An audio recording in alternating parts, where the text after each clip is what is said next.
So I have an anonymous person who is saying he's having a hard time leaving this relationship. Like, they've broken up, but he's hoping that she comes back.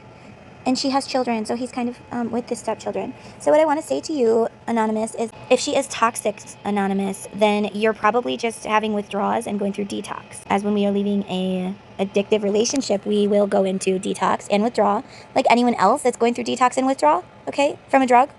Except for you guys think that it's harder for people with heroin or people with, a alcohol addiction, and that's just not true, because if you put down a bottle or a pack of cigarettes or that heroin needle, you don't feel like you're letting someone down. You don't feel like you're hurting someone or your own children. Like the last time that my ex-husband and I tried to make things work, when he was leaving, I knew it was over. He knew it too. I think he knew it. Maybe he didn't, but I did. And I was bawling my eyes out. And he's like, "You really love me, don't you? You're really going to miss me." And, of course I lied. Well, I don't know if I lied. Because I do. I did love him, and I wish the best for him, but I realized that the way he was treating my children again was becoming toxic, and there was no way that we were going to make this work. The love was just not there anymore because he took away every shred of trust that I had within me for him. He took that away. When people look at a relationship and they look at safety, they think, "Oh, you're going to protect me if somebody breaks in." No, that's not what I'm talking about. Do you feel safe that I'm not going to cheat on you? Do you feel safe that if you go away for work, that I'm going to be faithful to you?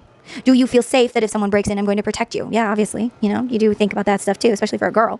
Do you feel safe to tell me your inner dreams? Do you still feel safe to cry in front of me? Do you feel safe to meditate with me? Do I feel safe that you're going to help me clean the house? Are you going to help clean up after yourself? So yeah, if she is toxic, then you are having detox and withdrawal. And I can understand how hard it is. Like, that's one thing. People are like, "Oh, I don't want to date someone who has kids." And that's not because they're like, "I don't like you because you have kids." It's more like the step parent.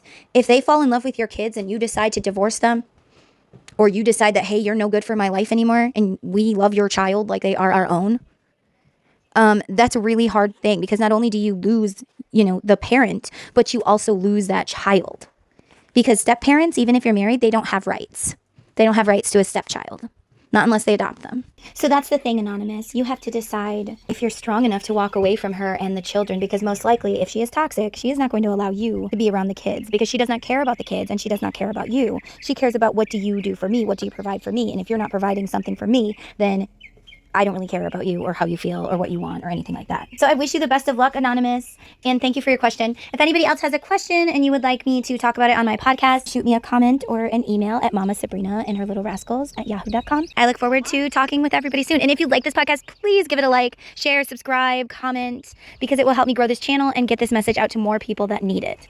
Did you know that 10 million people are affected by domestic violence every single year in the United States alone? Did you know that out of every 1 in 4 women, one of them every year will be affected by domestic violence, and every 1 in 9 men? Men get abused too. And they're like, "How can a small woman like that abuse a big old man like you?" Because I love her. I love her and I didn't want to hurt her. I love her and I didn't want to see her in trouble. Or I love him and I didn't want to see him go to jail. I didn't want to see him in trouble. Not to mention they are addicted to these people and not knowing it. When they're in trouble, they're like, "I want them back. I want them back. I don't care how they come as long as they come back. I need that drug. I need it." And they don't know they need it because they're not putting anything in their body. They're not putting a drug in their vein or anything. And they can't understand that the reason they need it is because it's an addiction.